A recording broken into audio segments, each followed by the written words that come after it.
Friends, आपका one line approach study में बहुत बहुत स्वागत है। आज हम साइंस से रिलेटिव क्वेश्चन लेकर आए हैं जो कि किसी भी एग्जाम में यहाँ से 7 या 8 नंबर का क्वेश्चन 7 या 8 नंबर का जो क्वेश्चन जो है एग्जाम में किसी भी एग्जाम में आता ही रहता है। चाहे वो सीटेट का हो, चाहे वह यूपी टेट हो, चाहे बीएड हो, चाहे अदर एग्जाम हो, एसएससी हो, रेलवे हो, बैंक हो, इन सब में जो है अक्सर साइंस से रिलेटिव क्वेश्चन जो है पूछे जाते हैं। और हम आज जो है आपको इतनी बारीक जानकारियां यहाँ से देंगे कि जो कि आपने जो है बहुत ही कम पढ़ा होगा, तो ये सभी भाई बहनों या बच्चों के लिए बहुत ही इम्पोर्टेंट होने वाला है। तो आप वीडियो जो है शुरू से अंत तक देखिए और इसका जो है ज़्यादा से ज़्यादा लाभ उठाएं। और अगर आप चैनल से नए हैं तो आप चैनल को सब्सक्राइब कर लीजिए, बगल में बेल आइकन है उसे भी प्रेस कर दीजिए, जिससे कि किसी भी टॉपिक से अगर वीडियो लाते हैं तो उसका नोटिफिकेशन आपको मिलता रहे।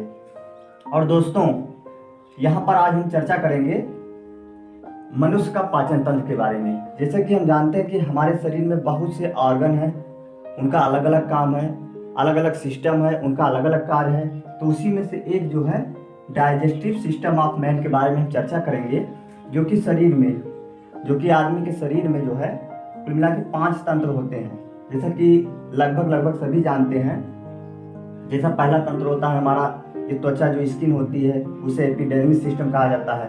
दूसरा है पाचन तंत्र, मनुष्य का पाचन तंत्र, डाइजेस्टिव सिस्टम ऑफ मैन। तीसरा है रिस्पायरेटरी सिस्टम होता है। चौथा हमारा होता है सर्कुलेटरी सिस्टम, जिसे परिसंचरण तंत्र कहा जाता है। इसी प्रकार से नर्वस सिस्टम होता है, जिसे तंत्रिका तंत्र कहा जाता है। स्केलेटन तंत्र होता है, जिसे कंकाल तंत्र कहा जाता है। तो इन्हीं सबसे हमारा शरीर जो है मिलकर बना होता है, इन्हीं तंत्रों से मिलकर बना होता है। तो ये पर्यावरण से रिलेटिव अगर जैसे एग्जाम में है वहाँ भी ये क्वेश्चन जो है, यहाँ साइंस क्वेश्चन पूछे जाते हैं, या अदर एग्जाम है तो इससे रिलेटिव जो क्वेश्चन पूछे जाते हैं।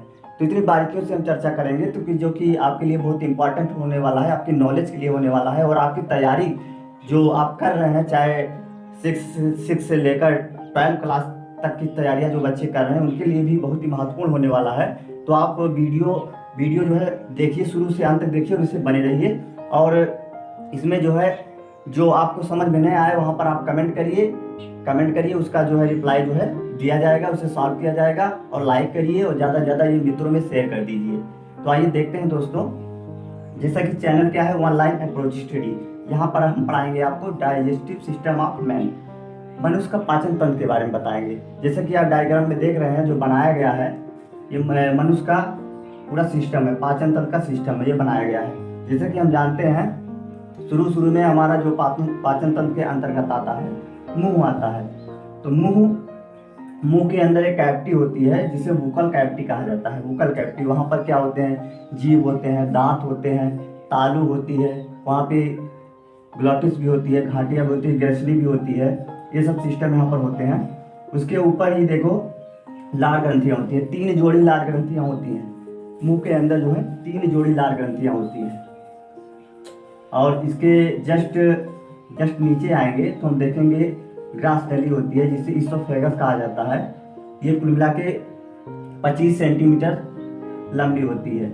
इसके ऊपर देखेंगे जो घाटी होती है, घाटी से फायरिंग कहा जाता है। और इसके जस्ट नीचे आएंगे तो देखेंगे कि हमारा क्या होता है, स्टमक, अमाशय होता है, पेट होता है। पेट के बगल जो ये ड्यूडेनियम होता है, ग्रहणी के ऊपर से ही लगा होता है। यहाँ पर जो लाल रंग की एक सबसे बड़ी ग्रंथि होती है हमारे शरीर में, उसे यकृत कहा जाता है, लीवर कहा जाता है। ये लगभग 1.5 kg से 2 kg तक होती है लगभग। सबसे बड़ी शरीर में सबसे बड़ी ग्रंथि होती है लीवर। इसके बगल में ही एक गाल ब्लैडर होता है, जो कि लगा होता है नींबू टाइप संरचना का, जिसे गाल ब्लैडर कहते हैं, पित्ताशय कहते हैं। इसके जस्ट बगल ही देखेंगे और आएंगे तो देखेंगे कि एक पत्तीनुमा संरचना पाई जाती है, लीव स्ट्रक्चर पाई जाती है, जिसे हम अग्न्याशय कहते हैं, पैंक्रियाज जिसे कहा जाता है इंग्लिश में। उसके जस्ट नीचे आएंगे तो देखेंगे कि पतली पतली कुंडलित नलिका रूप में ये छोटी आंत हमारी क्षुद्रांत होती है, इसे स्मॉल इंटेस्टाइन कहा जाता है। ये लगभग क्षुद्रांत जो होती है हमारी 6 से 7 मीटर लंबी तक फैली होती है। ये बहुत लंबी होती है छोटी आंत के बगल ही बगल से ही लगा हुआ जो है बड़ी आंत होती है।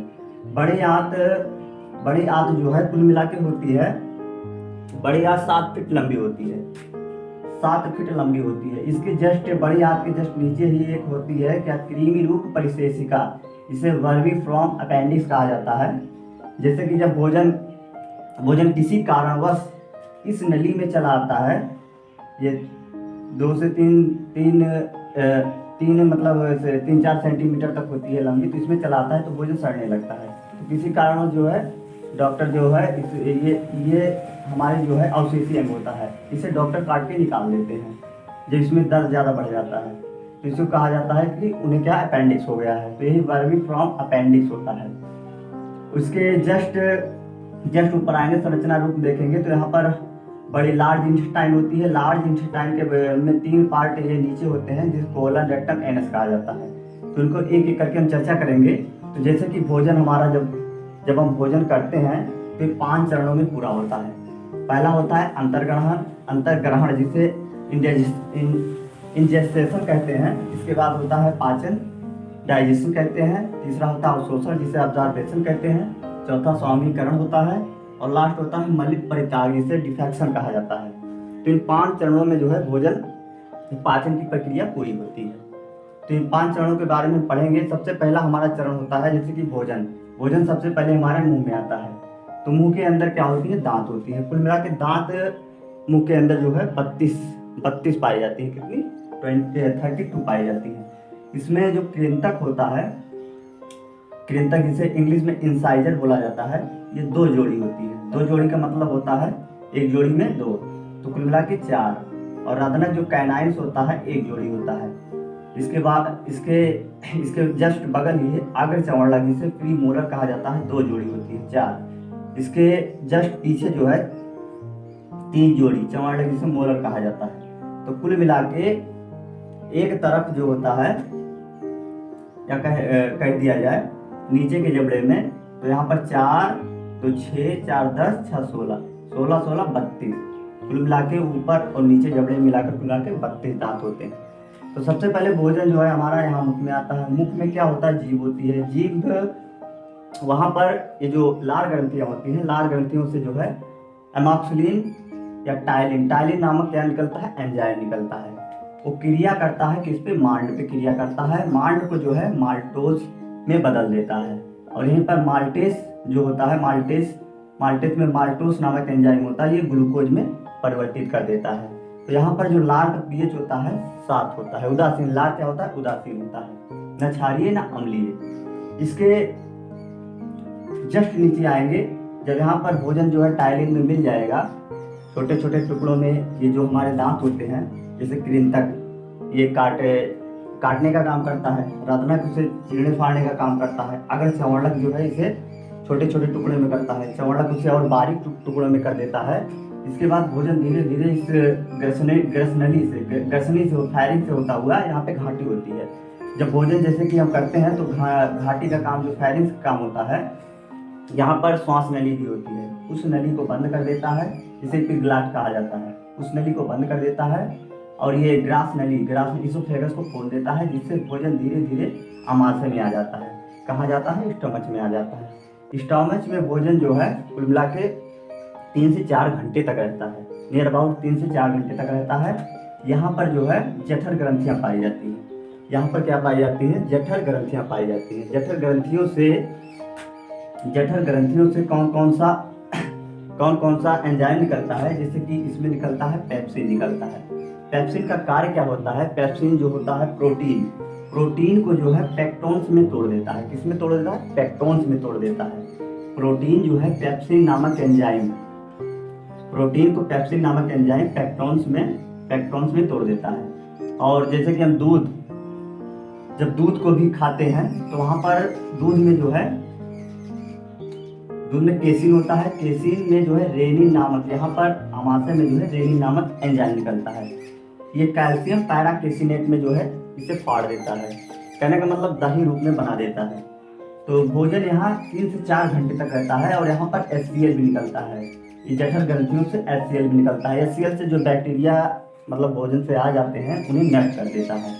तो नष्ट करने के बाद भोजन कुछ मतलब कुछ एमल्सिफाई हो जाता है, कुछ लुगदी टाइप बन जाता है। लुगदी टाइप बनने के बाद यहाँ से हमारा जो यकृत होता है, यकृत से हमारा पित्तरस निकलता है। पित्तरस में भी बहुत सारे एंजाइम होते हैं। इसके बाद यहाँ पर जो है जैसे कि आंत रस से टिश्यू निकलता है, जठर रस से जो है प्रोटीन पेप्सिन नामक एंजाइम पेक्टोन्स में तोड़ देता है। और जो केसिन होता है, केसिन को रेनिन एंजाइम कैल्शियम पैराकेसिनेट में तोड़ देता है। इसके बाद यहाँ से जो है भोजन धीरे धीरे खिसकता रहता है। तो यहाँ से देखेंगे पत्ती नुमा जो संरचना होती है, यहाँ से भी कई प्रकार के एंजाइम जो है यहाँ निकालती है। जैसे ट्रिप्सिन प्रोटीन को जो है तोड़ने वाला एंजाइम ट्रिप्सिन निकालती है, जो पॉलीपेप्टाइड्स में तोड़ देता है। यहीं पर जो है हमारा स्टार्च जो होता है, मांड होता है, जैसे गेहूं में, धान में, स्टार्च को एमाइलेज जो है शर्करा में बदल देता है। और वसा जो होती है, जो तेल होता है, तेल को ये जो लाइपेज जो होती है, लाइपेज एंजाइम जो होती है, ये वसा एवं ग्लिसरॉल में जो है तोड़ देता है, एमल्सिफाई कर देता है। इसके बाद और देखेंगे जब हम नीचे हमारा भोजन धीरे धीरे पहुंचेगा, छोटी आंत में पहुंचेगा। छोटी आंत में भोजन का संपूर्ण पाचन होता है और यहाँ पर भोजन जो है कई प्रकार के एंजाइमों से जो है क्रिया करता है। जैसे कि यहाँ पर प्रोटीन पर इरेप्सिन नामक एंजाइम क्रिया करता है, ये अमीनो अम्ल में तोड़ देता है। प्रोटीन की सबसे छोटी इकाई जो होती है अमीनो अम्ल होती है, अमीनो अम्ल में तोड़ देता है। इसके बाद यहाँ माल्टोस को माल्टेस नामक एंजाइम ग्लूकोज में बदल देती है। लैक्टोज को लैक्टेस नामक ग्लूकोज एवं फ्रुक्टोज में तोड़ देती है।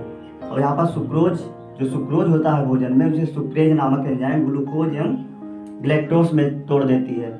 और यहाँ पर वसा भी होता है छोटी आंत में वसा को लाइपेज नामक एंजाइम जो है वसीय अम्ल एवं ग्लिसरॉल में तोड़ देती है। तो इस तरीके से जो है यहाँ पर प्रक्रिया होती रहती है।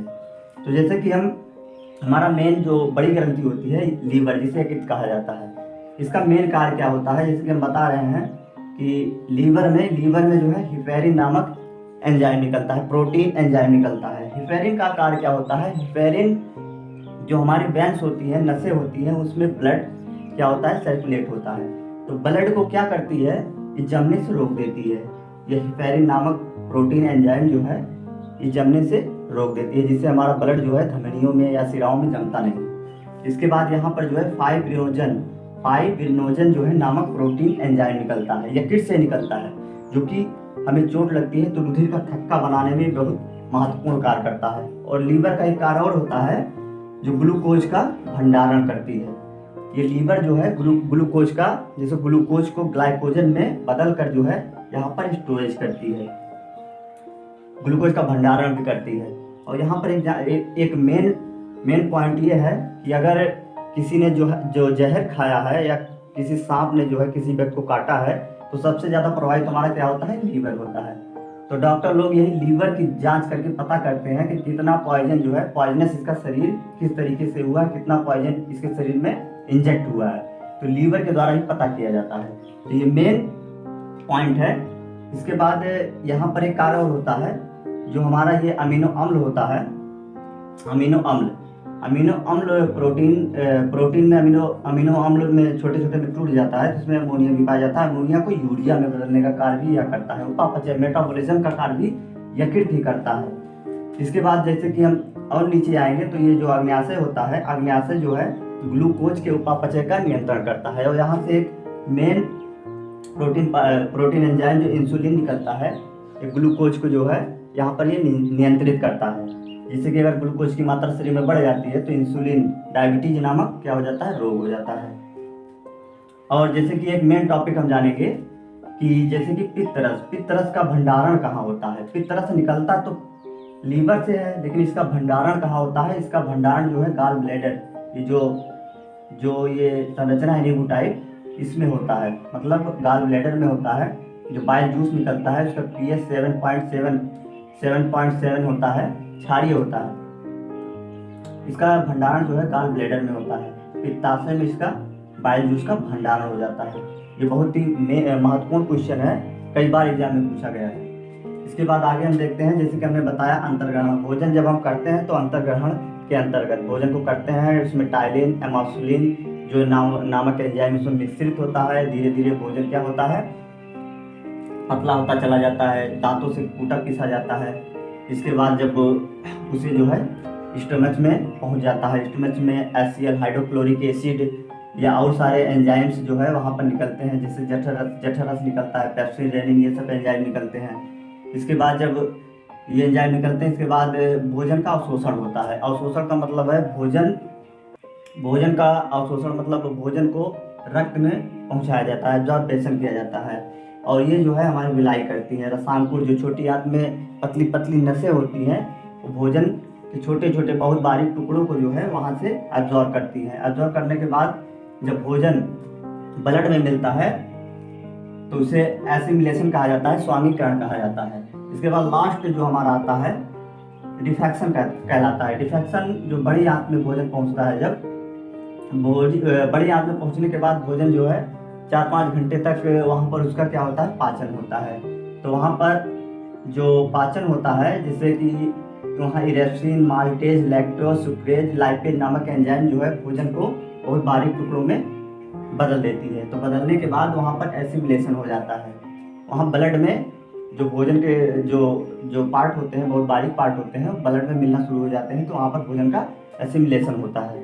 एसिमिलेशन होने के बाद बड़ी आंत में आती है। बड़ी आंत में सिर्फ भोजन में जो पानी होता है उसका क्या होता है, एब्जॉर्प्शन होता है। उसके बाद भोजन जो धीरे धीरे जैसे कि कोलन, रेक्टम, एनस के द्वारा इसे बाहर कर दिया जाता है।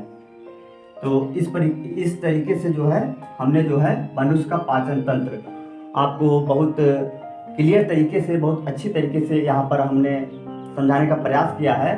अगर कहीं डिफेक्ट आ रहा है तो आप कमेंट करिए और बताइए हमें, इसे और अच्छे तरीके से हम यहाँ पर प्रस्तुत कर सकें। तो धन्यवाद मित्रों। अगर आपने चैनल नहीं सब्सक्राइब किया है तो चैनल आप पहले रेड कलर के बटन को सब्सक्राइब कर लीजिए, बगल में बेल आइकन है उसे भी प्रेस कर दीजिए, जिससे कि अगला अगर टॉपिक लेकर आए हम नोटिफिकेशन आपको मिल जाए। जय हिंद दोस्तों।